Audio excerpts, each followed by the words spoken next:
I recently saw someone describe herself as a vegan evangelist. Strange though that label may sound, it appropriately describes the religious fervor of veganism.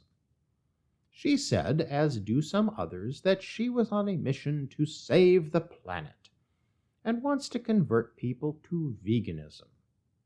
To go vegan is a legitimate dietary choice, but I'm about to become a heretic in the vegan evangelist's eyes because I will dare to question the vegan dogma. There are multiple fallacies in the vegan ideology, but for brevity, in this article, I will concentrate on the veganism will save the planet claim. It's about climate change. The correct problem, but the wrong solution. The Earth's climate is changing, and we humans are causing it. We need to change our way of life before we extinguish the planet's ecosystem and us with it. The vegan evangelists claim that growing meat is a leading, and some claim the primary cause of climate change. Declaring that we all need to go vegan to save the planet has the appeal of a simple solution. But it is ultimately a false hope that distracts us from real solutions. A leading cause of climate change is greenhouse gas emissions, carbon dioxide, methane, and the like. Vegan evangelists blame animal agriculture for this. Their accusations run from the absurd cow belches and farts to the insightful objection to how we are using the land to grow food. Land use is a very important issue. What are the most efficient ways to use land to grow food? By efficient, I don't mean a corporatist calculation of how to extract the most profits per hectare from agricultural land. I mean how we can grow enough food to feed people without harming the environment through spreading toxins and excess carbon emissions. The vegan evangelist's mistake is dogmatically clinging to their simple solution and not looking at all of the evidence. Cherry-picking data and confirmation bias are very common and in no way unique to vegans. Vegan evangelists are responsible for believing false narratives and attacking the wrong targets. Dr. Sarah Tabor, a scientist specializing in food production, schooled a vegan evangelist in this highly informative Twitter lecture. See the link in the description below. Do please read that thread. I won't repeat Dr. Tabor's many excellent factual points debunking veganism's false narratives about land use. The vegan's only response was to block Dr. Tabor and the facts she presented, the type of response common to zealots. Can't deal with the facts, then block people telling them and run away to hide in your silo. The facts are that human behavior is causing climate change, and we have created a climate crisis. But eating meat is not causing it, and veganism won't stop it. Veganism is the wrong solution that tries to make an overly simple ideology a panacea. If you want to save the planet, you need to do a lot more than give up hamburgers. You have to change not only your diet, but all of society. Giving up meat has little effect in stopping climate change if everything else in the modern world continues. There is a real culprit here. Your plant-based diet won't help the planet if those plants are 1. Grown with herbicides and pesticides, 2. Grown with artificial fertilizers, 3. Planted and harvested using fossil fuel burning machinery, 4. Grown, harvested, and processed using exploitative labor, 5. Transported to you by fossil fuel burning machinery, and 6. Stored or sold in settings that consume non-sustainable energy. The inconvenient truth is that our patriarchal corporatist social economic system is destroying the planet.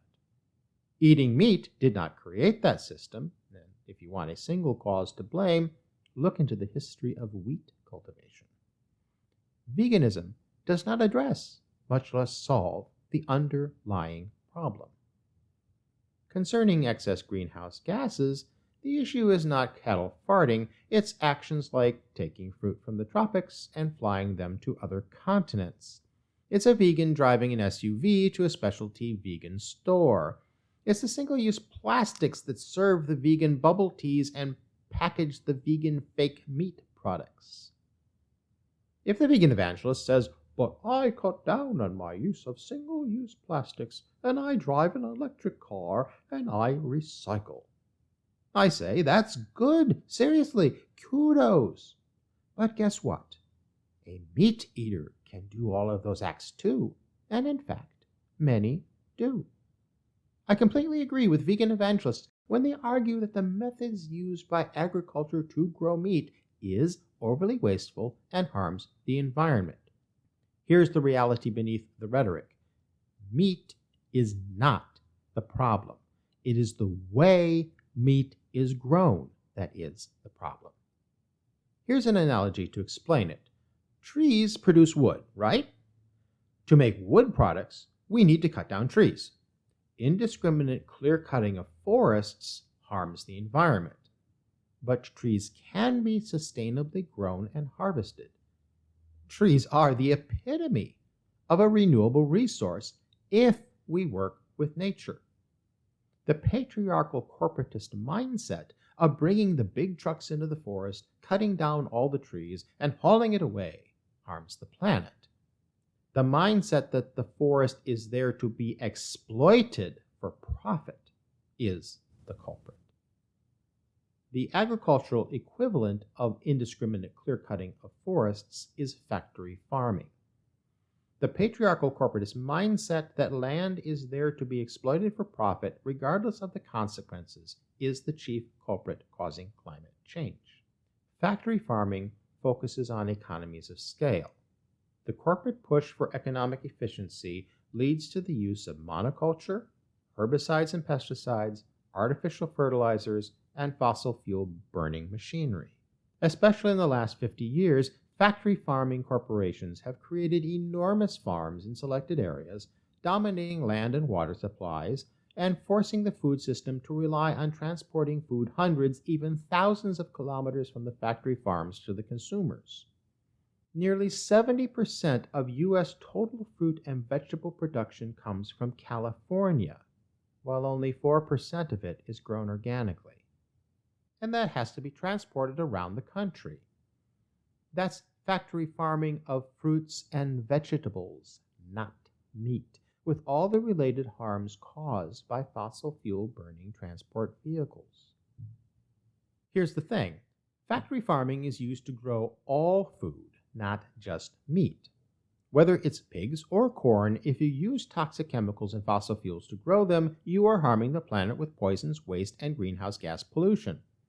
The issue is the processes that are used to produce foods, not the foods themselves. The vegan evangelists will respond to these facts, often quite testily as they did with Dr. Tabor, with their cherry-picked data about this or that pork or poultry farm producing pollution, but ignore the data about plant-based agriculture producing pollution. Can we grow plant-based foods without harming the environment? Yes, and we should. Can we grow meat-based foods without harming the environment? Yes, and we should. There are many farmers who grow meat responsibly and sustainably. Many of those same farmers also grow fruit and vegetables responsibly and sustainably. They are small-scale farmers who sell their food at local farmers markets and grocery stores. Many of those farms have been family-owned for generations.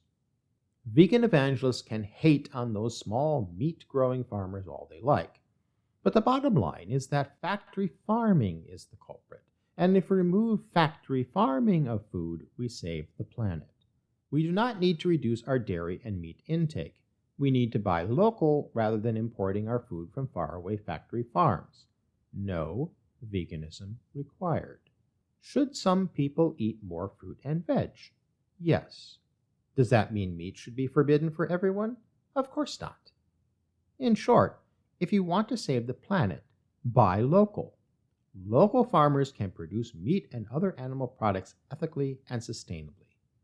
Your factory farm vegetables, Your avocados and other tropical superfoods flown in for your privileged consumption are far more harmful to the planet than Farmer Jones's organic beef and cheese grown a few kilometers from you. So stop attacking the wrong targets.